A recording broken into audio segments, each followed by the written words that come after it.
Indonesia akan mendapatkan kesempatan pertama untuk bernegosiasi dengan Amerika Serikat terkait tarif impor yang ditetapkan sebesar 32% oleh Presiden Donald Trump.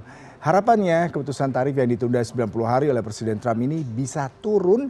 Nah, lalu bagaimana peluangnya dan amunisi apa yang disiapkan tim negosiasi pemerintah untuk taklukan Trump? Untuk membahasnya sudah bergabung melalui sambungan virtual Direktur Ekonomi Digital Center of Economic and Law Studies, Nailul Huda. Selamat pagi, Mas Huda. Selamat pagi Mas Hidayat. Ya, ini sebenarnya kabar baik atau enggak ya Mas? Kita bicara mengenai negosiasi dan kita mendapatkan kesempatan pertama katanya. Nah, sebenarnya kalau kita melihat pertemuan ini apakah bisa memberikan angin segar dan seberapa optimistis kita mendapatkan peluang ini untuk kembali diberlakukannya tarif 10%, Mas? Ya, yang pertama adalah ini langkah yang dibutuhkan untuk menenangkan pasar pasti ya. Mhm. Karena kalau kita lihat pasar ini kan bergejolak ketika sebelum pemerintah ini menentukan akan bernegosiasi, gitu kan. Sangat bergejolak sekali.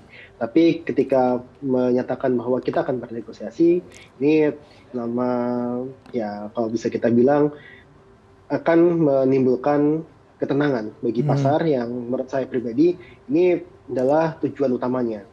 Nah, yang kedua adalah yang kita harus lihat, kita ingin bahwa negosiasi ini ya harus menguntungkan kedua belah pihak dan tidak boleh hanya menguntungkan US gitu kan. Mhm. Karena kalau kita kita lihat dari data memang kita memang cukup surplusnya cukup tinggi gitu kan. Mhm. Tapi kalau bisa ketika ini mau dinolkan gitu kan. Karena kan kemarin Mhm. Presiden Prabowo itu sampaikan akan ada strategi pakpok gitu kan ya. Mhm. Atau strategi nol gitu kan.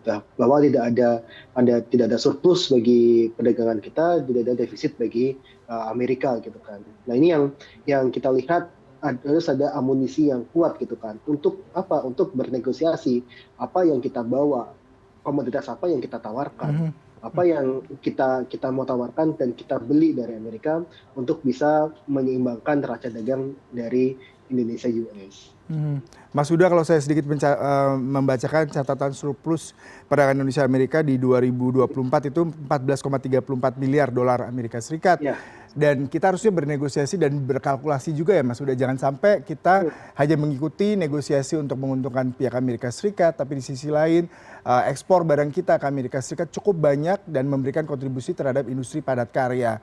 Nah, dengan kondisi seperti ini pasti lonjakan impor akan meningkat apabila pemerintah tidak melakukan ya, kalkulasi yang tepat. Nah, bagaimana Anda melihat apakah pemerintah sudah berhitung cukup akurat terkait hal ini? ya. Kita ya saya nggak tahu apakah sudah berhitung dengan akurat atau tidak. Pasti ini pemerintah sudah melakukan perhitungan yang menurut saya ya hasilnya harus dilihat dalam 2 bulan atau 3 bulan ke depan setelah tarif itu di dilaksanakan. Nah, saat ini kan belum dilaksanakan gitu kan. Nah, yang saya pribadi sebenarnya melihat kita kan banyak ya komoditas-komoditas ataupun barang-barang yang kita ekspor ke US gitu kan. Jangan sampai kita diminta untuk menurunkan ekspor kita. Tapi kita juga jangan jangan jangan lupakan juga ketika kita mau mengimpor itu kita juga harus melihat dari sisi harganya. Jangan sampai seperti ini. Kita misalkan kita menawarkan akan lebih banyak mengimpor gandum ataupun mengimpor kapas dan LNG ya dari US gitu kan. Nah, tapi satu sisi harga yang ditawarkan oleh US itu terlampau tinggi dibandingkan dengan negara lain. Misalkan LNG saja kasusnya. Ada kekhawatiran bahwa ketika ini mau dibikin nol, artinya kita mengimpor lebih banyak barang dari US, kita mengimpor dengan sembarangan.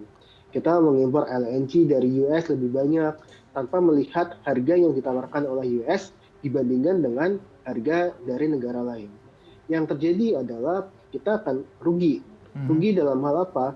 Rugi dalam hal kita sebenarnya bisa mendapatkan barang itu dengan lebih murah gitu kan, dan ini menyenangkan Trump saja gitu kan, tapi kita tidak efisien dalam membeli barang dari luar. Makanya kita harus hati-hati terhadap ya tadi tawaran-tawaran yang memang kita mengharuskan mengimpor lebih banyak dari US. Kita juga harus lihat harganya, karena ke US itu kan produksinya kan cukup mahal gitu kan. Makanya beberapa perusahaan kan hengkang dari US karena Mhm. biaya produksi di US itu mahal. Makanya kita harus lihat harga jualnya. Jangan sampai kita tidak melihat harga jual, main mengimpor saja, harganya lebih mahal, justru akan merugikan ekonomi kita. Nah, yang kedua adalah ketika kita harus mengurangi ekspor, dikatakanlah itu nanti you harus mengurangi ekspor dan sebagainya gitu. Nah, kita harus lihat yang dikurangi adalah ekspor yang dia tidak padat karya. Mhm. Misalkan kita dari sisi ekspor kita ke Amerika tekstil, tekstil itu kan padat karya gitu kan. Jangan Mhm. sampai ini jadikan alat negosiasi dan sebagainya. Makanya kita sampaikan kita tidak boleh mengurangi ekspor, Mhm. tapi menambah impor itu juga harus selektif. Mhm. Tidak boleh langsung ya mengimpor secara bebas dan sebagainya. Mhm. Maksudnya Termasuk juga termasuk juga rencana Presiden Prabowo yang dia mau menghilangkan kuota impor dan juga merelaksasi TKDN. mhm.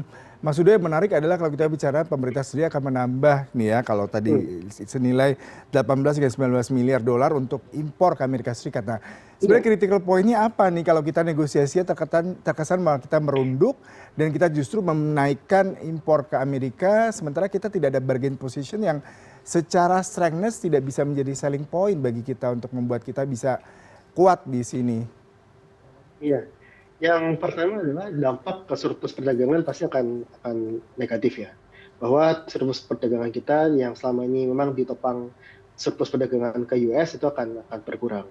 Nah, yang kedua adalah yang kita lihat ya tadi yang seperti yang kita dan saya sampaikan bahwa ketika Indonesia oke, saya akan mau mengimpor sekitar 18 miliar US Mhm. untuk strategi pakpok gitu Yap. kan. Itu kan yang dikatakan oleh Prabowo gitu kan. Nah, ini akan merugikan ketika tidak selektif. Makanya tadi yang saya sampaikan, ini kan banyak yang menawarkan LNG selain Amerika gitu kan. Harganya berapa gitu kan? Jangan-jangan nanti uh, saya akan mengimpor LNG dari Amerika gitu. Nanti jangan-jangan harganya akan lebih mahal dibandingkan LNG dari Rusia misalkan. Nah, ini tentu kan kerugian gitu. Kerugian bagi siapa? Bagi perusahaan yang mengimpor LNG tersebut. Dalam hal ini mungkin Pertamina gitu ya. Nah, ini yang kita lihat jangan sampai ini tidak hanya sebatas strategi pakpok saja, tapi harus dilihat strategi bahwa ya ini harus kuat-kuatan tawar menawar bahwa harganya juga tidak boleh dipermainkan oleh US gitu kan. Jadi Mhm. harganya juga harga yang ya harga internasional gitu kan. Ataupun juga kita misalkan mau mengimpor soybean, di mana soybean kita juga nggak diproduksi di Indonesia, kemudian kita juga punya minyak sawit gitu kan sebagai kompetitor dari soybean gitu kan. Makanya ini juga harus selektif gitu kan. Ada kapas misalkan, kapas juga kita lihat apakah memang murah dari negara lain gitu kan.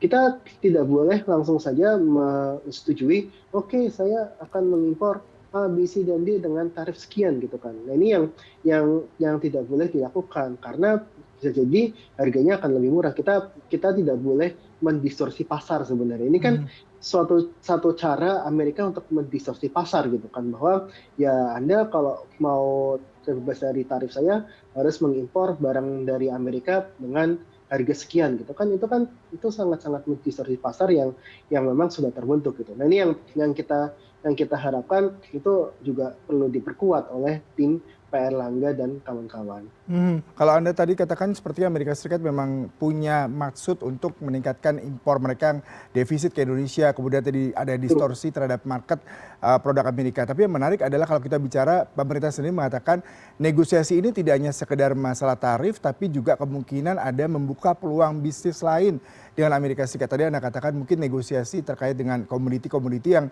sama-sama memberikan resiprokal satu sama lain. Nah, tapi yang menarik kalau kita bicara sebenarnya Indonesia ini ekspor ke Amerika itu nomor 2 setelah Tiongkok ya. Saya bacakan sendiri kalau Tiongkok ini nomor 1 senilai 24,20%. Nilainya lebih tinggi daripada Amerika Serikat.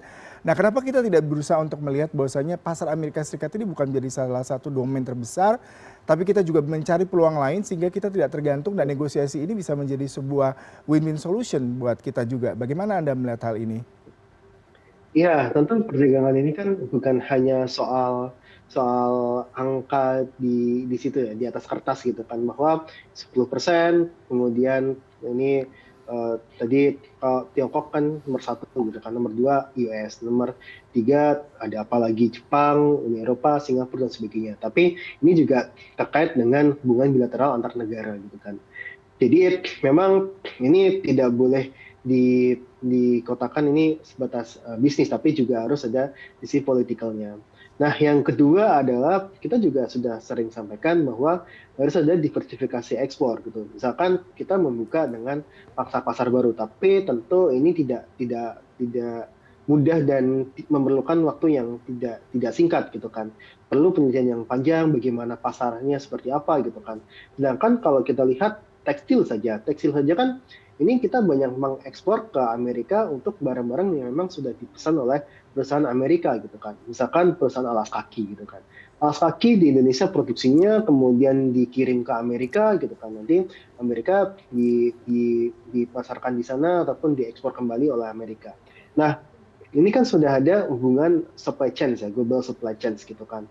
Bahwa kita tidak bisa meninggalkan begitu saja dengan Amerika gitu. Karena Amerika juga mempunyai ya pangsa pasar penduduk yang cukup besar juga gitu. Nah, ini yang tidak kita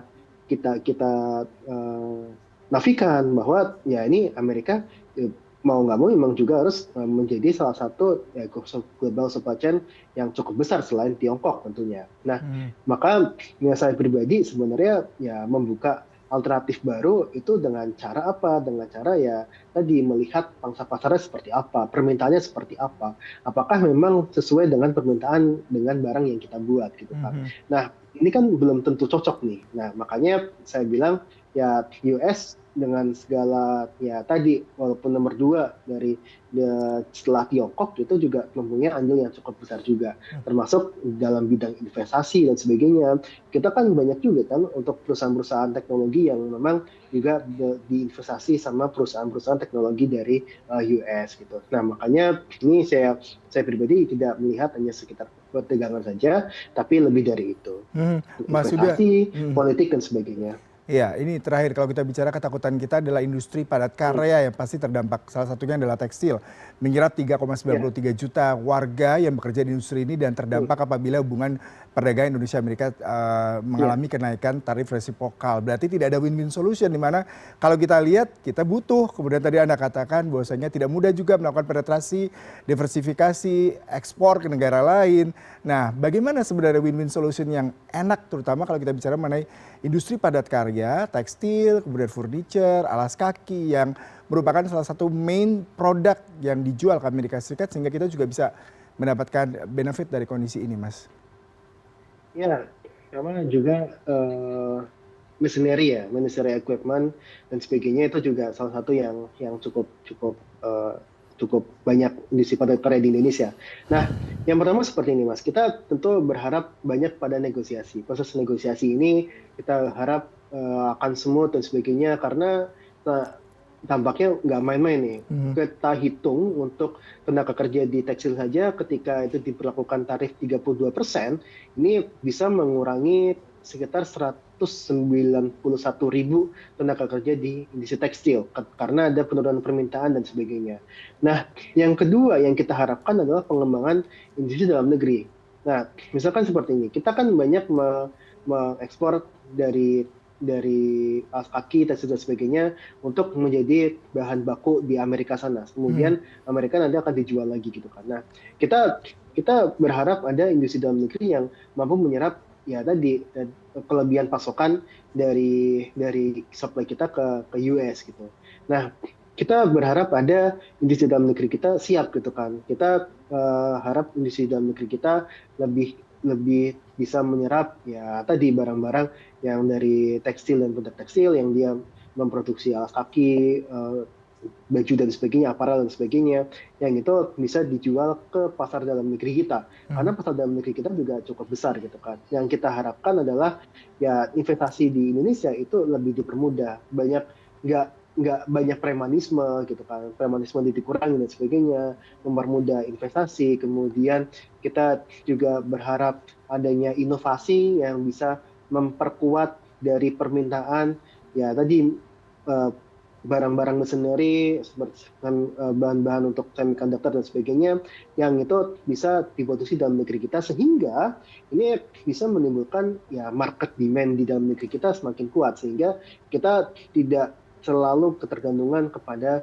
pasar ekspor. Makanya kalau kita lihat China ini kan dia sudah mulai menggunakan istilahnya demand dalam negeri mereka juga kuat gitu kan. Makanya mereka untuk yang tekstil-tekstil branded gitu, mereka sudah berani untuk menyoalkan kita branded ternyata barang dari China, dan dari China juga bisa memproduksi barang branded tersebut dan dijual dengan harga yang lebih murah tanpa harus diekspor ke Amerika. Mhm. Nah, kita juga harusnya bisa Yap. seperti itu. Dengan cara apa? Dengan cara tadi memperkuat industri dalam negerinya, industri dalam negeri kita lebih kuat dan sebagainya, untuk mudah ya diregulasi lah dan sebagainya, yang saya rasa ini bisa dijadikan sebagai salah satu ya langkah, selain langkah negosiasi menurut saya itu juga penguatan dalam negeri juga bisa menjadi langkah untuk bisa keluar dari dampak perang dagang ini, karena kita nggak tahu Trump ini sampai kapan akan seperti ini, apakah sampai tahun depan dan sebagainya. Yang kita harapkan industri kita dalam negeri kita kuat dan kita tidak terlalu goyah ketika Trump berbuat aneh-aneh ke depan. Sayang sekali waktunya terbatas. Terima kasih untuk perbincangannya. Banyak sekali memberi insight. Harapan besar ya kepada tim negosiator yang Hmm. berangkat ke Amerika Serikat. Tapi yang tadi saya highlight adalah kita juga harus punya bargain position yang tepat sehingga tetap bisa melindungi industri dalam negeri, perekonomian dalam negeri terlepas dari ekspor maupun impor antara bilateral kedua negara. Terima kasih untuk perbincangannya pagi hari ini Mas Huda. Salam sehat selalu. Sama-sama.